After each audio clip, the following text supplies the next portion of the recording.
hizi foreign umeleta ni za nani? Ni za kama huu.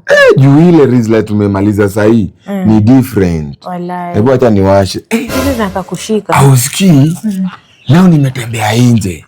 Nikaona watu bwana, nikaona makamba za nguo mingi. Watu wameanza dobi hapa nje. Sisi ndio tunalalisha.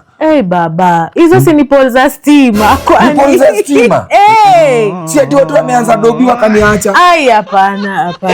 Nimefikiria ni biashara watu wameanza ni. Hapana. Kumbe ziko mingi aje. Zimeshika wewe.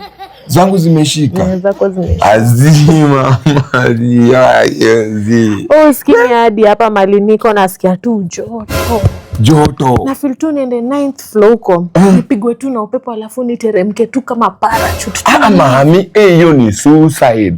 Mama unataka kujua kuniacha? Suicide. Ukianguka kwa 9th floor, uanguke na una parachute ni suicide. Mama zako zimeshika. Zako zimeshika. Wewe usikii? Walai. Lakini mimi nafikiria biashara sahihi. Usikii nimeenda Thika Road, Mombasa Road. Hizo road zote watu wamechukua maploti hadi kwa lami. Naona tu manyumba watu wamejengaje. Zako zimeshika wala niulize kwa nini? Kwa nini? Hizo ni magari. Ma3 ni matatu.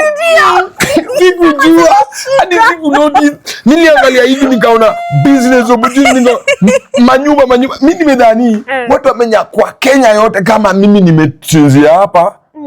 Zako ziko mbaya. Usiseme hivyo mama. Zako ziko. Naona hakika hizi. Mama ona hizi na nitongoza kama uko hapa. Mama hizi haina heshima. Baba hapana. Hapana. Uoni kainzi ina fly. Ina fly tu? Ndio. Hizi tuharibie mapenzi. Hizi haribie ndoa. Hizi toka hapa usiharibu ndoa.